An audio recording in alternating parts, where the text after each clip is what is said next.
Me voy a presentar. Muy buenas tardes, mi nombre es Estefanía Sotomayor, soy periodista y lifestyle blogger. Y esta tarde estamos junto a Fausto Moreno.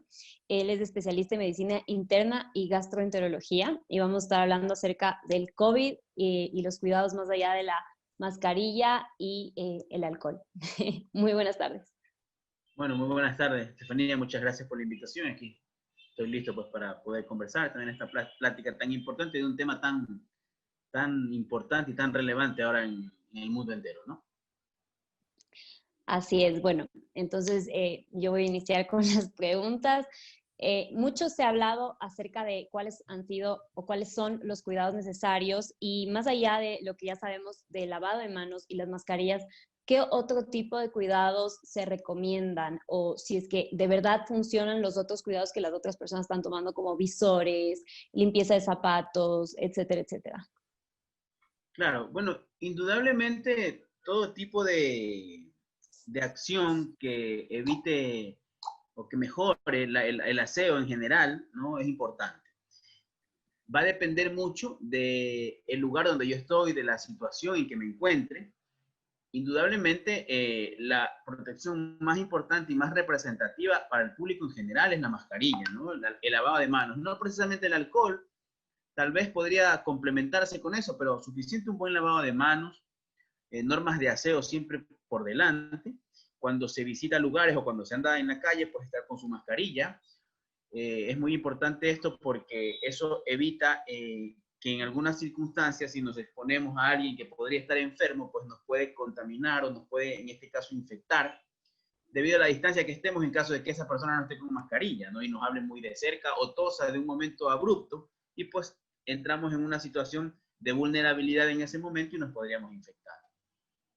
Con respecto a las otras medidas, cabe recalcar porque la mascarilla, cualquiera que ésta sea para el público en general, es útil, ¿no? Desde una mascarilla de tela, tiene realmente su validez. De ahí, pues, si hablamos de personal de salud, personal sanitario, personal que esté atendiendo enfermos, sea incluso intradomiciliariamente, pues tiene que utilizar una mascarilla de mejor calidad, usualmente quirúrgicas o N95, cualquiera de ellas, que le van a brindar una mayor seguridad para evitar que pueda pasar el virus en estos casos, ¿no? Y para los pacientes como tales que estén diagnosticados o que tengan síntomas respiratorios, pues al menos una mascarilla quirúrgica, que es la que blinda un poco más la salida de las gotitas de flush, que son las gotitas de saliva que se emiten al hablar o al toser, y que pues en ellos se transporta el virus, ¿no? Y puede llegar a otras personas. Con respecto a las otras protecciones, pues bueno, los visores realmente es uno de los equipos de protección que más rendimiento tienen, pero netamente para el personal que esté altamente expuesto, ¿no? Indudablemente ahí entra la comunidad médica, todo el personal de salud que está en áreas donde hay pacientes con COVID-19, pacientes que tengan una alta sospecha de esta enfermedad o que tengan que exponerse a aerosoles de los pacientes, ¿no? En este caso, la respiración, pacientes de quirófano, pacientes en los que se utilice algún tipo de abordaje de la vía aérea, especialidades que como tal las realizan, ¿no? Por ejemplo, la gastroenterología, que es a lo que yo me dedico, pues yo al hacer endoscopías me expongo a los aerosoles del paciente, por eso es que yo utilizo una protección adicional para poder realizar procedimientos de ese tipo. Y otras especialidades más en medicina, como los otorrinolaringólogos, los odontólogos incluso, porque van a estar más expuestos en ese sentido. Igual las gafas tienen su importancia, ¿no? En general. Sin embargo, pues es importante dejar claro de que a veces un poco se sobreprotege hasta cierto punto, entre comillas, ¿no? Por ejemplo, he visto personas en la calle con visores y como que, bueno, no están realmente con una necesidad como tal, ¿no? Pero sí la mascarilla es fundamental, cualquiera que ella sea, y obviamente todo va en relación al potencial riesgo que yo tengo, ¿no? Claro. ¿Y qué pasa con la ropa antifluido, por ejemplo, que mucha gente está también utilizando? Claro, indudablemente la ropa antifluido también tiene su indicación, ¿no? debe de utilizársela en los lugares donde realmente tenga necesidad de hacerlo, ¿no? En los ambientes hospitalarios, donde hay pacientes en riesgo de estar infectados o pacientes ya diagnosticados como tales. También si voy a visitar algún lugar donde probablemente haya algún enfermo con esta sintomatología, tiene su importancia, tiene su utilidad. Sin embargo, pues no tiene realmente utilidad ponerse un traje y estar en la calle, ¿no? Realmente no tiene ¿Qué eso. pasa si voy a viajar, por ejemplo, en un avión o algo así? ¿Debería utilizar? Ya, en cuanto a usted, si va a viajar, la recomendación general que existe para esto por las recomendaciones médicas mundiales es la utilización de una mascarilla, ¿no? De una mascarilla. Si estoy con alguna patología, si estoy sintomático o algún problema, tengo que utilizar una mejor mascarilla, una N95 o una quirúrgica. Pero una mascarilla es fundamental. De ahí, pues bueno, se puede elevar el nivel de protección colocando unas gafas o un visor, pero está estimado de que realmente, si bien es cierto, en el avión se viaja en una cabina presurizada y todo hay alto riesgo de esto, indudablemente las posibilidades con la utilidad de mascarilla disminuyen, incluso para que alguien esté con virus, tenga el virus, pero de pronto no esté enfermo y no haya sido declarado antes, ¿no? Porque obviamente entendemos que si es un paciente enfermo, muy probablemente no va a poder subir al avión porque va a tener síntomas y van a detener su ingreso. Pero en caso de esto, sí. Y también lo más muy importante, evitar mucha conversación en un avión, ¿no? Mucha conversación, o sea, ir realmente el comportamiento dentro de un avión, en este caso que usted hace el comentario, pues hay que restringir el diálogo. Eso es fundamental, ¿no? Conversar netamente lo mínimo entre pasajeros y entre personas aunque tengan mascarillas, para así disminuir las posibilidades de que haya una carga viral en el ambiente. Básicamente eso. La ropa realmente no le veo utilidad en un avión porque no es un lugar donde hayan enfermos como tales o esté yo en alto riesgo de eso, ¿no? Creo que una protección, una ropa normal, obviamente después teniendo las recomendaciones normales, si uno va a un lugar que ya lo he visitado, pues la ropa ya la tengo que lavar, ya no me la puedo volver a poner y todo así, pero la utilidad realmente de un equipo de protección dentro de un avión, en ropa, en vestimenta, cubierto hasta la cabeza, no tiene utilidad realmente, ¿no?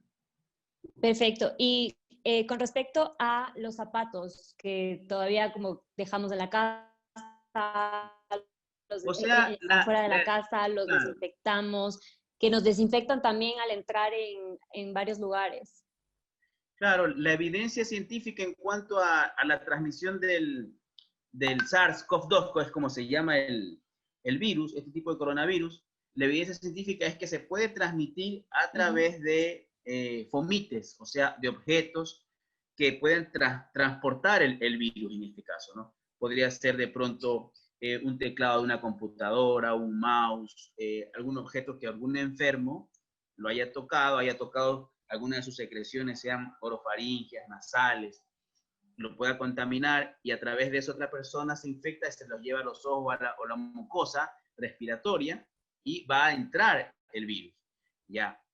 El hecho de desinfectar zapatos a la entrada tendría su utilidad si es que yo vengo de un área con una alta carga de este tipo de virus, porque lo podría transportar en los zapatos y lo podría llevar hacia un domicilio, ¿no? Usualmente eso está un poco más destinado al cuidado de esa parte en las áreas hospitalarias. Es tendencia, al menos nacional, de que casi en todos los lugares que uno visita haya una bandeja para desinfectar los zapatos, ¿no? Cada vez veo que la utilizan menos y cada vez veo que la utilizan mal, porque no sé si les habrá pasado, pero yo he ido a establecimientos y está una alfombra en una bandeja, pero sin ningún tipo de desinfectante, o si no ya se ha evaporado o secado.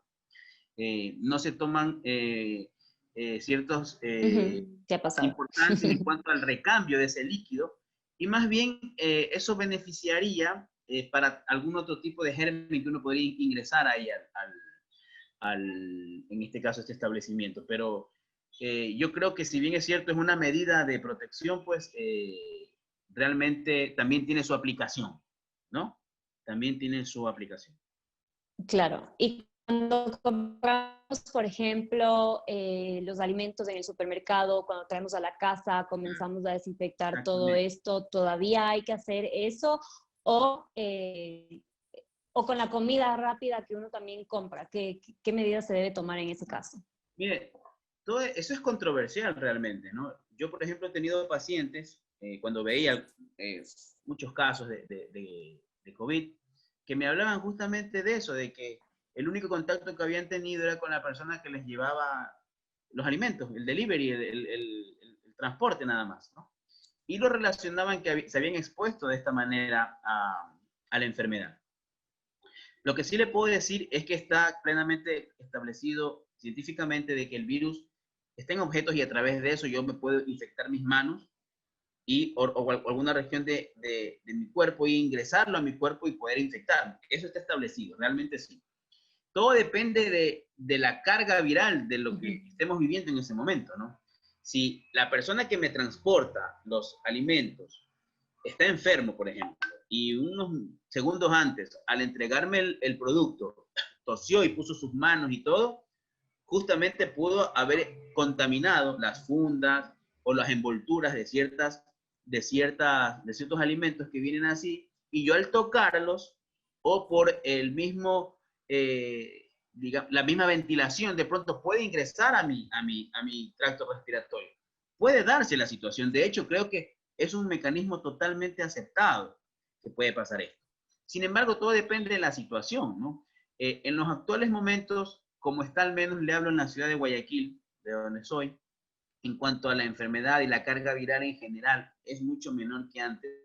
Tal vez esa necesidad imperiosa de que lo que me traen lo tengo que desinfectar, realmente no sea tan aplicable a la actualidad, ¿no? Todo dependerá, como le digo, de quién me lo trae. Ok. Sin embargo, como le dije hace unos ¿Y con minutos qué? antes de empezar la charla, debemos de tomar medidas de higiene que han estado escritas de siempre, ¿ya? Si hay algo que ya viene manipulado de otra persona, lo ideal Claro. es que yo lo lave. Lo ideal es que yo lo trate como que recién llega donde mí, lo tengo que tratar y desinfectar. O sea, eso realmente siempre debió haber sido, ¿no? Porque recuerde, Estefanía, que nada más estamos ahora en una situación de pandemia, tenemos COVID-19, coronavirus, etcétera.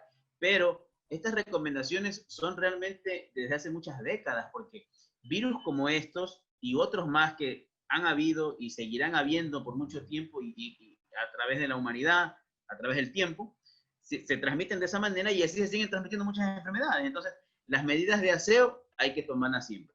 ¿Con qué líquidos, dice usted? Si se trata de frutas Sí. o de alimentos, bastaría con agua y jabón realmente, ¿no? Una fruta, Ok.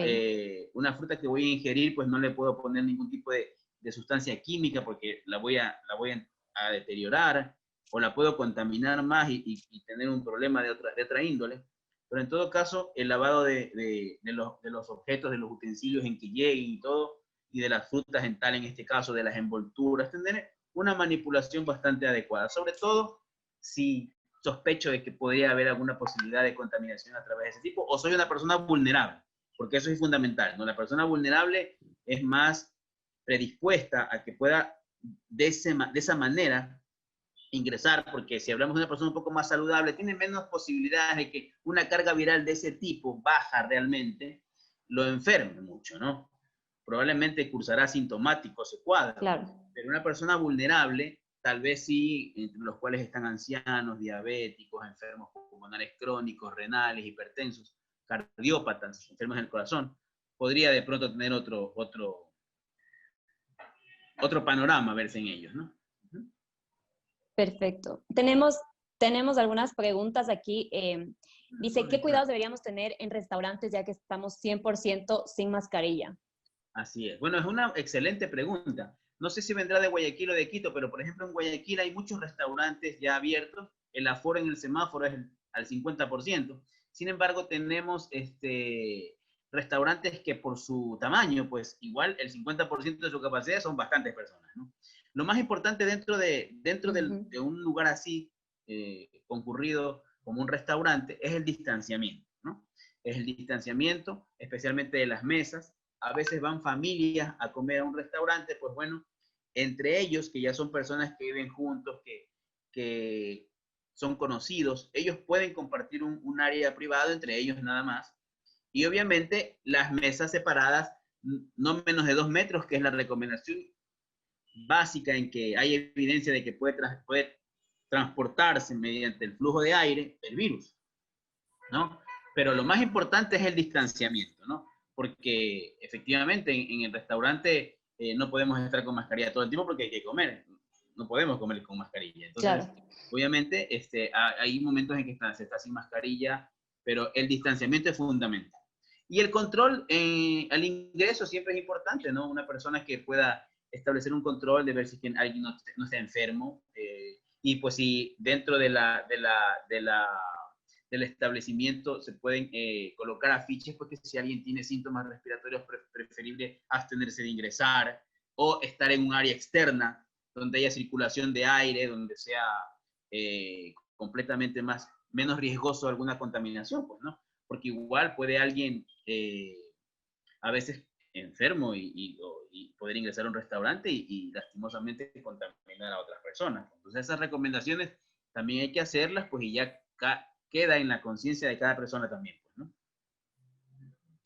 Claro. A ver, aquí tenemos otra pregunta. Dice, en el caso de mujeres nos recomiendan el cabello recogido. ¿Esto ayuda en algo a la prevención por impregnación o no es tan relevante? Bueno, en realidad, una pregunta un poco novedosa, ¿no? En todo caso, en cualquier parte del cuerpo. O sea, es que, por ejemplo, al principio, cuando se comenzó a conocer acerca de la pandemia y se veían o sea, los videos de China y Claro, veíamos que muchas mujeres se estaban hasta rapando el claro. cabello, entonces Sí. yo creo que es una de, Claro, realmente, es como realmente una de las claro, interrogantes. cualquier cosa que sobresalga de mí, por ejemplo, en este caso cabello o algo de eso, podría en un, digamos que hipotético caso en que si me expuse a alguien, podría llevarse aquí una posibilidad, ¿no? Eso tal vez, ¿no? Podría haber una concordancia entre lo que se ha descrito del virus, su forma de transmitirse y todo, y eso, ¿sí? Pues bueno, lo recomendable, si voy a estar en esas circunstancias, pues el cabello recogido, y no solo el cabello, sino alguna otra cosa que me sobresalga, a veces ropa o cosas así, que podrían captar algún tipo de carga viral en el lugar donde haya visitado, pues, ¿no? Claro. Indudablemente, Claro. por ejemplo, si alguien va a visitar un hospital o algún enfermo, lo ideal sería, si va una dama con cabello largo, pues que lleve su cabello recogido, pues, ¿no? Porque indudablemente ahí existe la posibilidad de que en algún movimiento pues se puede contaminar su cabello y llevar virus. Podría darse, ¿no? Entonces, en esos casos sí, la recomendación, si voy a visitar un lugar con alta posibilidad, un lugar concurrido, un lugar donde a lo mejor hay alguien con algún enfermo con esto o síntomas de esto, pues llevarlo recogido. Indudablemente que sí, vale la pena la aclaración. Perfecto.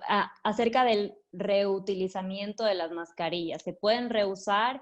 ¿Qué pasa con las mascarillas lavables? ¿Las KN95 se pueden lavar? Más o menos es O una de sea, las la preguntas también. recomendación, hay recomendaciones claras acerca de eso, ¿no? Hay mascarillas realmente que no se pueden reutilizar, ¿no? Hay mascarillas quirúrgicas incluso de muy buena calidad que lastimosamente duran 4 horas, 6 horas, 12 horas, entonces tienen que ser desechadas, ¿no? También depende mucho del tiempo en que lo haya utilizado. Tal vez podría reutilizar si me la puse un momento, qué sé yo, 10 minutos y me la retiré y después voy a hacer otra cosa y me la puedo volver a poner. Tal vez ahí la podría yo reutilizar esa mascarilla siempre y cuando no se haya humedecido o no se haya expuesto a una gran carga viral por alguna condición que haya ido. Por ejemplo, si yo visito un hospital, ¿no? Un hospital a un enfermo por esto, o trabajo en un hospital y voy con una mascarilla, y esa mascarilla no se puede reutilizar por nada del mundo, aunque sea reutilizable por la alta posibilidad de que esté impregnada de virus.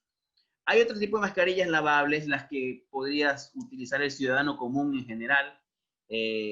Hay mascarillas lavables, algunas otras de tela, nacionales muy bien hechas, algunas de ellas he visto una gran cantidad de mascarillas de producción nacional que realmente aportan una protección importante, pero tienen su indicación cada mascarilla. Hay mascarillas que sí se pueden reutilizar, que se pueden lavar, y otras que definitivamente no, bajo cualquier circunstancia. Perfecto, pero aquí tenemos más preguntas. ¿Qué nuevos síntomas se han detectado relacionados al COVID? Leí que a veces aparecen erupciones en la piel. Eso a veces también he leído con niños chiquitos, bebés y también con adultos Sí, mayores. claro. En realidad, como es una enfermedad sistémica, o sea que puede atacar a todo el cuerpo, o sea, varios órganos verse comprometidos, así son las enfermedades virales, pueden verse en diversos tejidos, diversos sistemas, ¿no? Realmente, mientras más casos van existiendo o vinieron apareciendo, se vieron mucha más variedad de síntomas.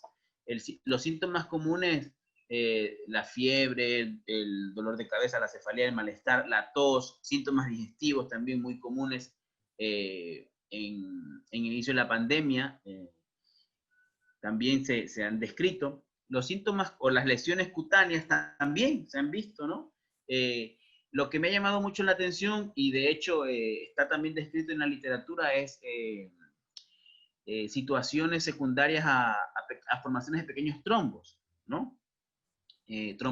Tromboflebitis, que son, digamos que una presencia de un coágulo en algún vaso pequeño en alguna parte del cuerpo, ¿no? Está, digamos que, eh, científicamente comprobado de que este virus puede llevar a un estado de hipercoagulabilidad un poco mayor y obviamente eso podría dar tendencia a formación de coágulos, pero en cuanto a síntomas,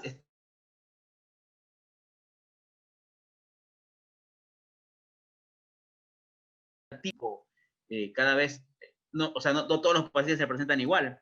Algunos pueden presentarse de una forma, mayoritariamente síntomas respiratorios, otros síntomas generales, otros tal vez con síntomas digestivos, ¿no? Entonces eso, pero los síntomas básicamente son esos, ¿no? ¿Cómo manejar un caso de contagio en el hogar? Ya. Bueno, un caso de contagio en el hogar es algo muy delicado, ¿no? Realmente, cuando el caso tiene alta sospecha o está confirmado, hay que seguir netamente las recomendaciones médicas. Si un paciente tiene síntomas que podrían ser por COVID-19, es fundamental que el paciente reciba una asistencia médica. Eso no lo podemos, eh, digamos que, dejarlo aparte, ¿no? Es Ujú. fundamental. Sin embargo, obviamente no todos tienen el acceso a poder recibir una atención médica. Sin embargo, es importante eh, reconocer la posibilidad de esto por síntomas y considerar de que ese paciente no esté en una situación de gravedad, ¿no? Entonces, ¿cuáles son los síntomas que usualmente se pueden ver en esta enfermedad? La fiebre, el malestar, el decaimiento, la tos, síntomas digestivos, ¿ya? Si son síntomas leves o no, a veces en la población general podrían verse un poco, digamos que con limitaciones poder establecer si son graves o no, ¿no es cierto? Ujú. Porque no son médicos o no conocen realmente ciertos comportamientos de los síntomas como tal. Entonces, es irremediablemente una evaluación médica, pero en caso de que no pueda saber de que una fiebre, si pasa de 38,5, 39 grados, es algo que hay que tomar muy en consideración. Si hay una tos persistente, que no deja dormir, que es continua, que incluso se acompaña de dificultad para respirar, eso es un paciente de atención, ¿no? De consideración. Si es un paciente extremadamente decaído, que solo pasa postrado, que no tiene ánimo, que pierde el apetito, entonces ese es un paciente que necesita atención, es un paciente que hay que darle atención, que probablemente no pueda yo limitarme al manejo netamente a esperar que la enfermedad continúe su paso y nada, no, sino tengo que estar observando a ese paciente y probablemente tenga que acudir o recibir una valoración médica. Un paciente que presente cuadros digestivos, diarreas continuas o vómitos, ya son síntomas que lastimosamente en casa no se pueden manejar. ¿Qué casos se pueden manejar en casa? Los casos leves. Ok. Los casos leves a moderados y en pacientes que no sean vulnerables, ¿ya? Que no sean ancianos, que no sean enfermos crónicos, como por ejemplo diabéticos, hipertensos, enfermos renales crónicos, enfermos pulmonares crónicos también, porque en ellos podría darse un comportamiento un poco más agresivo de la enfermedad y rápidamente deteriorarse. Ahora, magnífico, si alguien sabe de medicina, sabe atención primaria en medicina, sabe primeros auxilios, que puede controlar signos vitales, temperatura, presión arterial, saturación de oxígeno, que es tan importante, ¿no? Ahora, Claro. recomendación en general es que todo el mundo, como antes, debería tener un tensiómetro en su casa. Ahora es importante, al menos si tengo posibilidad de tener enfermos con este problema, tener un pulsoxímetro a la mano, ya que la monitorización de la saturación de oxígeno de las pulsaciones, también en alguien que sepa algo de primeros auxilios, podría orientar a que ese paciente pues está entrando en una condición de que probablemente tenga que transportarlo a una unidad hospitalaria, ¿no? Eso está muy claro, ¿no? A veces hay pacientes que con poca sintomatología, que aparentemente están estables, pero la colocación de un saturómetro permite establecer su condición general, cómo está saturando. Porque esta enfermedad produce un trastorno en cuanto a la captación de oxígeno. En este caso, imaginemos que tenga una afectación importante pulmonar. A veces, sin mucha sintomatología respiratoria, ese paciente tiene una gran afectación pulmonar. Y eso realmente es lo que lo lleva a una insuficiencia respiratoria posterior y terminan graves en los hospitales y son los que después intuban y algunos pues fallecen lastimosamente. Entonces, todo va a depender de esas circunstancias. Sin embargo, la valoración de un caso en casa está completamente aceptado, es completamente necesario tener claro eso, porque es una medida para hacerlo. Ahora, a veces hay pacientes que los puedo manejar en casa, pero tenerlo en casa es un riesgo para otras personas. Eso justo iba a preguntar. O sea, si es que una persona se enferma de COVID, ¿eso quiere decir que necesariamente los demás en la casa también están enfermos? No necesariamente. A veces ha enfermado la persona que está en casa, pero como ha mantenido una distancia o no tuvo de pronto muchos síntomas que hicieron que se pueda transmitir, como por ejemplo síntomas respiratorios, porque la mayor forma de transmitir es a través de síntomas respiratorios, tosiendo, así, más fácil que se disperse el virus. Si no ha pasado eso, puede ser que sea el único enfermo realmente, ¿no? Él debe estar aislado, indudablemente aislado. ¿Por cuánto tiempo debe estar La aislado? recomendación es, si yo estoy así en esta manera, por lo menos de 10 a 15 días estar aislado, ¿ya? En un aislamiento es lo más importante, porque de esa manera yo corto la posibilidad de transmitir, ¿ya? Está descrito que si uno está expuesto menos de 1 metro por 15 minutos a una persona, tiene el 95% de haberse infectado, ¿ya? Entonces, yo tengo que siempre mantener un distanciamiento, si estoy confirmado con un caso o si tengo alta sospecha y estoy en domicilio. Sobre todo, ¿de quién aislarme? De las personas vulnerables, de ancianos, algunos viven con personas mayores en su casa o que tengan enfermedades crónicas, ¿no? Porque si bien es cierto, una persona joven puede pasar puede pasar la enfermedad, digamos que bastante bien, estando en casa puede infectar a otros y pues bueno, ellos tener otro tipo de comportamiento de la enfermedad en ellos. Perfecto. Igual Aquí con los tenemos niños, más igual con los preguntas. niños también, mucho cuidado. De todas maneras, en los niños, la enfermedad como tal es, digamos que, bastante leve, ¿no? Se han visto casos, realmente la mayoría, yo diría que el 90% de patología presentada en niños cursa bastante observada en una forma leve. Sin embargo, pues bueno, pueden haber casos en que se vea distinto. Sí, es importante también mantener un distanciamiento con los niños, ¿no? Y además porque al infectarse ellos y no presentar síntomas, ellos fácilmente pueden infectar a otras personas. Claro. Entonces, como medio en este caso, de que pueden transportar el virus o ser unos portadores asintomáticos, también entra la importancia en que hay que aislarse de los niños. Y en esos casos de cuando uno ha tenido contacto con una persona contagiada, ¿qué clase de prueba sería la que uno se debería realizar? O sea, básicamente, si he tenido yo contacto con alguien, realmente una prueba no necesariamente está indicada. Lo que yo debo de tener en cuenta es que si yo he estado en contacto con una persona, yo debo de monitorizar monitorizar mis síntomas. Si es que tengo algún síntoma. Si yo me entero que alguien está enfermo, yo tengo la persona que está enferma tiene la posibilidad de 2 días antes de haber empezado sus síntomas, haber estado en alto potencial de transmitir. y puede transmitir hasta 10 días o hasta 14 días después, incluso a veces sin presentar síntomas, pero ha mostrado un dato de la infección confirmada por algún examen, por ejemplo, en este caso el PCR, que es la presencia de virus en la mucosa nasofaríngea. Entonces, no realmente, si estoy en contacto, no realmente tengo que hacerme alguna prueba, no, realmente, si yo tengo sintomatología, ¿ya?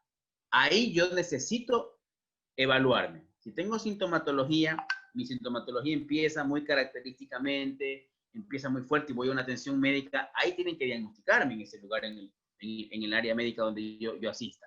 Y la prueba que debe de hacerse en ese momento es el PCR, ¿no? Que es el hisopado nasofaríngeo, porque de esa manera yo puedo establecer la presencia de virus en la mucosa nasal u oral, y la importancia de eso es que diagnostico y establezco que ese paciente está en alto potencial de transmitir. Entonces, ese paciente es el que tiene que estar aislado. Es el que tiene que estar aislado y en observación. Sea en casa o hospitalariamente, dependiendo cómo esté su sintomatología, pero ese es el paciente que tiene que estar aislado y en observación, ¿no? Y las otras pruebas que hay, que son las pruebas rápidas, son pruebas de tamizaje, más que nada es para ver si les dio o no les dio, o si aún mantienen inmunidad. Tienen su importancia realmente, en caso de que, por ejemplo, yo sospeche que el paciente tenga un cuadro, le hago una prueba rápida, por ejemplo, y ya me sale que tiene inmunidad, o sea, probablemente el cuadro nuevo que tiene ahora no sea por esto, sino por alguna otra condición previa, perdón, su infección previa ya la pasó. Esa sería una posibilidad de la prueba rápida, ¿ya? Pero realmente la prueba para diagnosticar y para tener una utilidad mayor es el PCR, que tiene también su indicación, ¿no? No hay que hacer un PCR a cualquier persona por gusto, ¿no? Solo si se Siempre y tienen cuando síntomas. siente síntomas, o si va a ser, hay la tendencia en la actualidad en la comunidad médica, ¿no? Por ejemplo, si hay la posibilidad de que ese paciente sea un portador sano y vaya a ser sometido a algún procedimiento en el que vaya a exponer aerosoles. Por ejemplo, un paciente, hay recomendaciones mundiales que se están ahí por ahí discutiendo aún, han quedado algunas establecidas, otras están ya desvaneciendo, pero en todo caso, si un paciente va a ser operado, le piden usualmente un hisopado nasofaríngeo. Si va a ser sometido a un procedimiento y se sospecha que podría tener alguna infección por esto, se pide un hisopado nasofaríngeo, ¿ya? Hay cierta tendencia a nivel de las líneas aéreas también a presentar hisopados recientes que informen de que no está con virus en sus mucosas. También tiene esa indicación, ¿no? Pero realmente la prueba de PCR, que es mide la presencia de virus o determina la presencia de virus en la mucosa nasofaríngea, es prácticamente al paciente que está enfermo, que está con sintomatología y que necesito saber si que tiene el virus y si que está en riesgo de ser un paciente que pueda transmitir, ¿no? Para poderlo aislar y tratarlo bien. Aquí tenemos una pregunta que dice, una señora de mi edificio fue diagnosticada con COVID hace unos días. En sí, yo no tengo contacto con ella, pero supongamos todos, incluidos de ella, usamos el ascensor. ¿Es posible que me haya contagiado? Ya, o sea, el ascensor es una cabina pequeña. Si es que alguien, por ejemplo, entró ahí sin protección de mascarilla y tosió, ya, o expuso de pronto sin mascarilla, habló, puede haber posibilidad, si es que alguien tiene una alta carga viral, de haber dejado en el ambiente un tiempo, ¿no? El virus. Pero se puede infectarse si es que alguien en ese momento comparte también el ascensor y no tiene protección.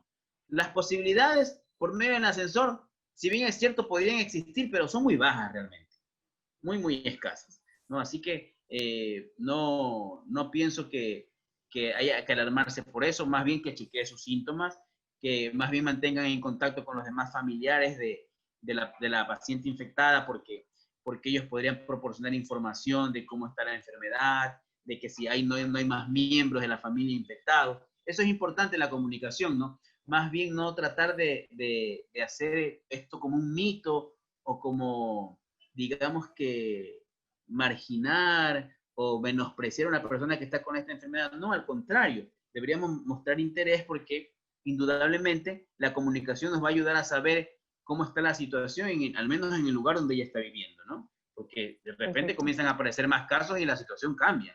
Entonces, más bien la comunicación, eso es importantísimo. Si hay un caso, exponerlo. Si tenemos un caso, vamos a tomar las correcciones debidas, vamos a tener limitaciones en base a lo que tienen en evidencia en ese momento, ¿no? Perfecto. También hay una pregunta de una persona embarazada, supongo, que dice qué tipo de alimentación uno podría tener para mejorar su sistema inmunológico, para estar un poco más fuertes y defendernos mejor contra el COVID. Bueno, la inmunidad realmente es muy propia, ¿no?, de cada persona. Sin embargo, una buena nutrición, una buena actividad física, un buen descanso, eso es fundamental para tener una buena inmunidad. Si alguien se alimenta adecuadamente con frutas, con vegetales, con proteínas, alimentos saludables, realmente va a tener una buena inmunidad, ¿no? No es necesario suplementos de vitaminas, ni suplementos, no es realmente, no existe un consenso para aconsejar eso específicamente para alguien para que aumente su inmunidad, no, sino más bien con una buena nutrición, la actividad física. La actividad física permite tener un organismo más saludable, por ende una mejor inmunidad, y también el consumo de ciertos alimentos, especialmente proteínas, ¿no?, que son la base fundamental en la formación de anticuerpos, ¿no?, las proteínas y todo, pues que nos ayudan a estar bien en cuanto a la inmunidad. Si está embarazada, pues con mayor razón. Y justo hablando de la actividad física, aquí tenemos una pregunta que dice, ¿es riesgoso hacer deporte como por ejemplo ciclear, salir en bicicleta? Bueno, realmente los deportes al aire libre tienen un poco de limitaciones, ¿no? Especialmente en lugares que se compartan con muchas personas. Yo pienso que si va a estar en una ruta donde realmente es poca la posibilidad de que hayan otras personas, la posibilidad de algún riesgo de infectarse son escasas, prácticamente nulas, ¿no? Eh, Uh-huh. Sin embargo, siempre si va con otro ciclista, pues mantener una distancia no menor de 1 metro, 1,5 metros, ¿no? Para que puedan estar bien sin ningún problema y disminuir los riesgos. Pero el deporte de ese tipo, ciclear, andar en una ciclovía, sin problema, ¿no? No hay riesgo de eso ahí. Perfecto. Por aquí también tenemos otra que dice, si ya se enferma uno de COVID, ¿podría volver a enfermarse? Recientemente se escuchó del caso de una persona, ¿no? Ya, exactamente. Eso es algo que se viene discutiendo casi que desde que se comenzaron a ver los primeros casos, ¿no? El riesgo de reinfectarse por COVID-19. O sea, la enfermedad como tal es producida por un virus, ¿no? Entonces, hay posibilidades de que esa persona, al infectarse, como ha desarrollado una inmunidad, si volviera esta persona, a reinfectarse, como ya ha hecho inmunidad, los riesgos de enfermar son nulos. De hecho, el caso que se ha discutido es un caso de ese tipo, no es un caso que hizo enfermedad, me parece que en el mes de marzo o abril, hizo enfermedad, se confirmó que realmente había tenido la enfermedad por el SARS-CoV-2, después ya curó, se recuperó y meses después volvió a dar positivo en una prueba de PCR, pero ya sin síntomas. O sea, no desarrolló enfermedad. Tuvo infección, de hecho le pasó, pero como tenía inmunidad, no desarrolló ningún síntoma, ninguna enfermedad. Ese fue el caso que se ha discutido. Y realmente eso pasa ahora porque le hemos dado mucha importancia a esto, pero pasa con muchas enfermedades, ¿no? Si a mí ya me dio un cuadro viral, yo desarrollo una inmunidad por un tiempo y por alguna situación yo me puedo volver a exponer a este mismo virus, pero como tengo inmunidad ya no desarrollo enfermedad hasta que la inmunidad como tal decaiga, ¿no? Lo que pasa, por ejemplo, con el virus de la gripe. A todos nos ha dado alguna vez gripe.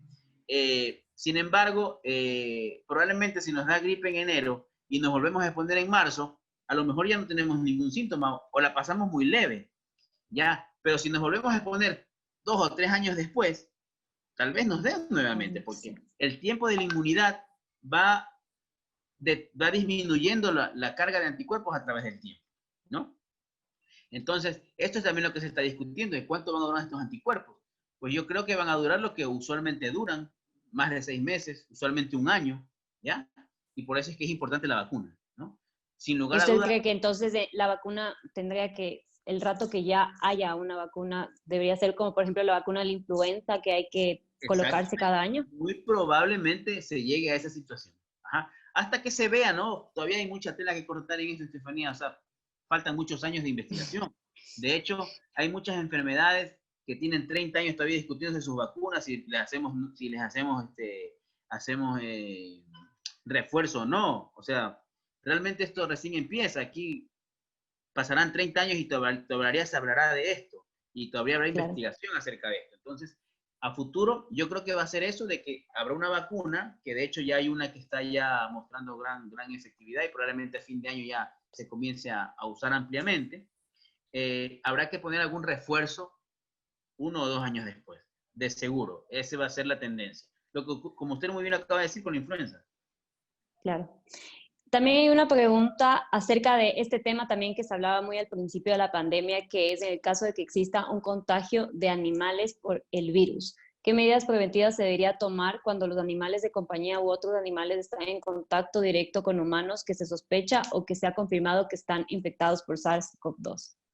O sea, sin lugar a dudas, la historia de la enfermedad comienza en que empezó esto como una zoonosis, o sea, una infección animal pasó al ser humano. Y ahí el virus cambió su estructura, se adaptó al ser humano y lo enfermó, ¿no es cierto? Y vino inicialmente bueno, hablan de murciélagos, si no hablan de otros mamíferos, los pangolines, que son como unos ositos así pequeños que están en Asia, y que allá pues mucha gente lo ingiere, ¿no?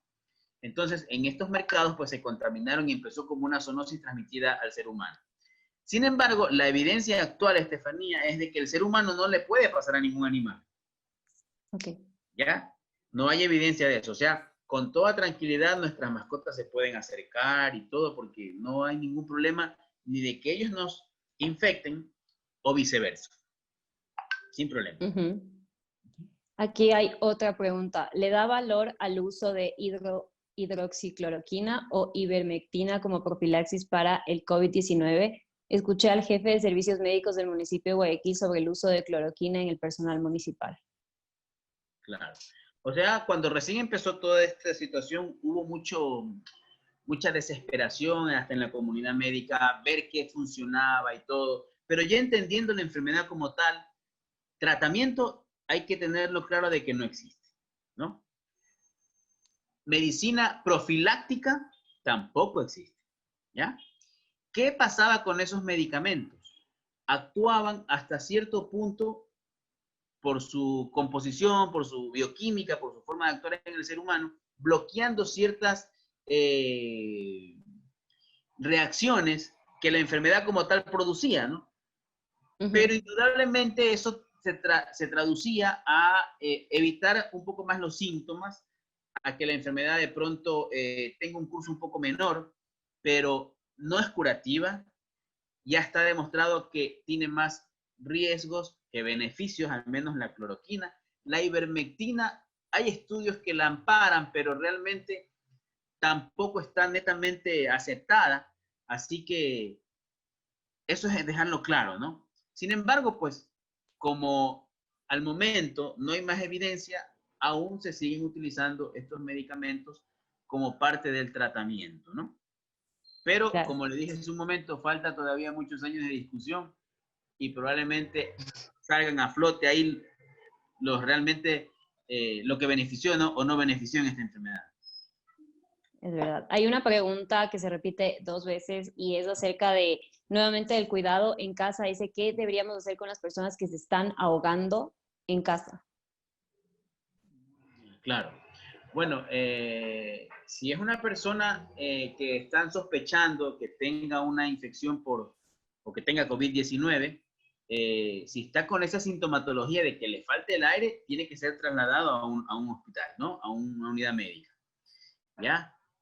Si hay posibilidades de que sea evaluado por alguien que sepa de medicina, evaluar si que no es algún episodio de ansiedad, si es que realmente no tiene otra situación que se presente como una aparente falta de aire, pero sea una crisis de ansiedad. Para eso, por ejemplo, es importante más de conocer de medicina, tener implementos, ¿no? Como en este caso un pulsioxímetro para ver la saturación de oxígeno, un tensiómetro, todo eso ayuda. Pero si es una persona que no tiene esa posibilidad, no tiene ese conocimiento, y un paciente está en una situación de que le falta el aire, tiene que ser llevado a un hospital para que un médico determine qué realmente pasa. Perfecto. Otra de las preguntas también es otra vez acerca de las pruebas que estábamos comentando y dice, ¿con qué frecuencia se recomienda hacer el hisopado nasal, ya que sabemos que muchas personas pueden estar asintomáticas? O sea, no hay claramente, como le dije hace un momento, establecer una secuencia de tiempo para hacer una prueba de un hisopado. Realmente no. Como le dije, si una persona está enferma o está con sospecha de la enfermedad, uno debe de hacer un hisopado. Si tiene un cuadro ahora sospechoso y lo explora y le hace una prueba de PCR, imaginemos salió negativa, y después de 3 semanas le hace un cuadro similar, se lo puede hacer. No hay, eso no hay problema, no hay limitación en ese sentido.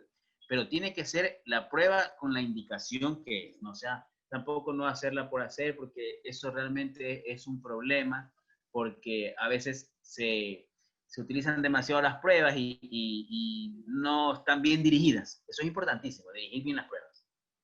Perfecto. Otra pregunta acerca de las mascotas. Cuando hay una persona que tiene COVID y acaricia a una mascota y luego esa persona va donde una persona que está, esa mascota va donde una persona que está saludable, ¿le puede contagiar? Bueno, a través del organismo del animalito, de la mascota en este caso, no. Pero si de pronto, en este caso la mascota actúa como un transportador, como puede ser un mouse, como puede ser una computadora, como puede ser cualquier objeto, que en términos médicos se llaman fomites, que es por donde se transmite, que actúan como un transportador de los virus, podría tener ahí la posibilidad, ¿no?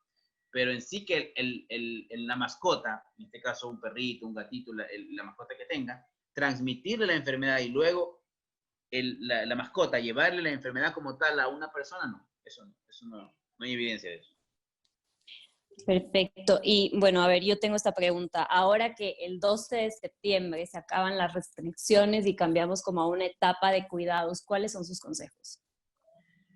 Bueno, ya tenemos desde marzo, imagínense, en un estado de bastante limitado, ¿no? Producto de esto de aquí que realmente lo ha ameritado. Así lo hemos visto en el mundo entero, los países que han guardado confinamiento, los países que han puesto límites a sus ciudadanos, los estados que han tomado el control de esta situación, realmente han sobrellevado mejor la pandemia, ¿no? Tenemos claros ejemplos, por ejemplo, Estados Unidos, Brasil, que no hubo mucho control, como el problema sigue aún allá, ¿no? Sin embargo, países que limitaron esto, pusieron muchas estrategias, si bien es cierto, tuvieron un gran brote como China y nos incluimos nosotros mismos, ¿no? Ya nosotros no estamos en el top de los países, está por encima de nosotros, está Brasil, está por encima de nosotros Chile, por encima de nosotros está Perú. Entonces, indudablemente, el confinamiento fue necesario. Sin embargo, no puede ser para siempre, ¿no? Eso debemos tenerlo claro, porque hay cosas que están paralizadas y que necesitan estar activas, ¿no? Hay gente que necesita salir, hay cosas que tienen que funcionar. Entonces, en algún momento, Estefanía, vamos a llegar a esa situación. De hecho, ya está planificada, ¿no? Que para septiembre va a entrar un plan que se llama Yo me cuido. Creo que ese es el término que le han dado el título, ¿no? La forma en cómo lo van a nombrar. Y claro, netamente va a quedar en donde la ciudadanía, como de hecho así ha sido, ¿no? Debe de tomar conciencia de esto y comenzar a cuidarse o autocuidarse, ¿no? No puede el Estado ser, como les decía al inicio, que el Estado va a ser nuestro niñero toda la vida. No, no, no. O sea, nos pusieron limitaciones, las cumplimos, tuvimos que pasarla muy duro. Hay ciudades que todavía les está costando. Indudablemente pienso que ese plan de yo me cuido tiene que, así mismo como fueron los semáforos, tienen que ser muy bien analizados dentro de esos COE provinciales. En este caso, cada provincia que establezca, vean sus números, vean el comportamiento del virus y en base a eso establezcan el plan que tengan, ¿no? Pero eso es algo que tenemos que llegar, Estefanía, lastimosamente hay que llegar porque no podemos estar siempre en estas circunstancias. Hay que aprender a vivir con el virus no se va a ir, el virus va a estar, van a haber casos. Aquí a un año seguirán habiendo casos, mucho menos que ahora obviamente, pero seguirán habiendo pequeños casos. En todas partes va a ser una enfermedad que va a estar ahora, como médico le hablo, dentro de nuestras posibilidades diagnósticas todos los días.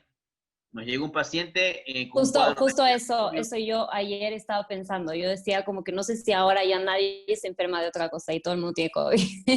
Porque, o sea, de verdad yo creo que por lo menos dentro de este tiempo yo he tenido 10 veces un COVID psicológico, de que me duele Claro, algo y ya tengo COVID. así es. Entonces creo que todos estamos así como constantemente pensando en que podemos tener la enfermedad y que alguien nos Desde luego. contagió, que podemos estar contagiando.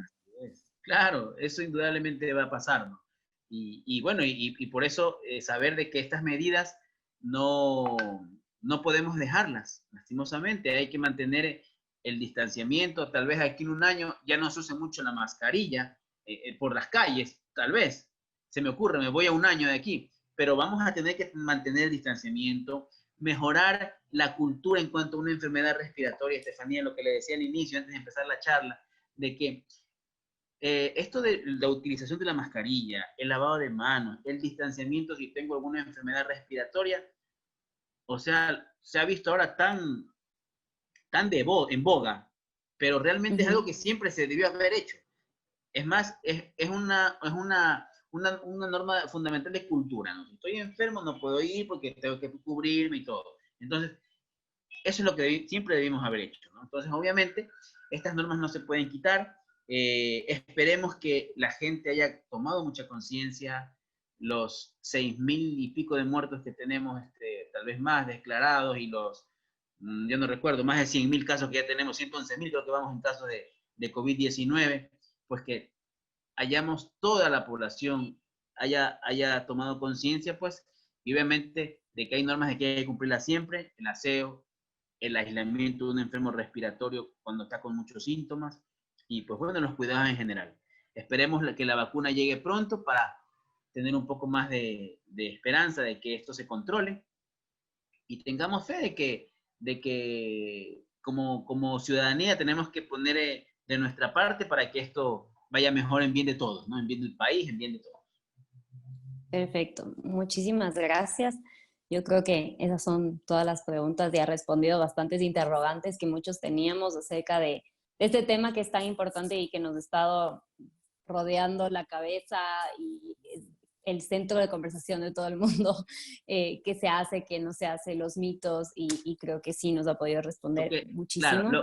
lo que de pronto no tocamos mucho es de que no esperemos que todos los pacientes nos vengan con tos y fiebre, ¿no? Eso es importante porque le hablo incluso hasta desde un punto de vista médico. Cuando esto recién empezó, uno esperaba la mayoría de los pacientes de esa manera. De hecho, hubieron muchos, pero obviamente no es la forma 100% habitual en que se presenta la enfermedad. Es más, yo como gastroenterólogo le hablo, yo tuve muchos pacientes con cuadros netamente digestivos. Y hay literatura ahora ya científica comprobado de que efectivamente hasta un 40% de pacientes pueden presentar síntomas digestivos. ¿Cuáles son? Diarrea, dolor abdominal, náuseas, vómitos, ¿no? Y se ha relacionado a la sintomatología a la sintomatología digestiva con posibilidades de mayor gravedad del cuadro. ¿Ya? Entonces eso es importante también saber. ¿Por qué? ¿Por qué le digo? Porque de pronto podemos tener un caso en la casa y no darnos cuenta. Y no sabemos. Estar esperando la tos, estar esperando la fiebre y no lo vamos a ver. Pero de pronto tenemos un paciente con un cuadro de dolor abdominal, de diarrea, de algo de postración y puede ese paciente tener un COVID-19. Entonces eso es importante también tenerlo claro para incluso conocer, pues, y obviamente en esas circunstancias tomar nuestras seguridades y, pues, bueno, buscar una atención médica lo más oportunamente, ¿no? Perfecto. Muchísimas gracias, doctor, y muchísimas gracias a todas las personas que se conectaron y nos dejaron todas sus inquietudes. Y de todas maneras, también gracias a doctor Isi por este espacio. Y a las personas decirles que estén pendientes porque vamos a estar realizando más de estos lives y que pueden generar sus citas por la aplicación de Doctor Easy. Ok, bueno, muchas gracias, Estefanía. Un abrazo a la distancia, que se mejoren las cosas en Quito, igual, que se protejan bien y que todo vaya para bien, ¿no? Muchas gracias, igual. Buenas noches. Bueno.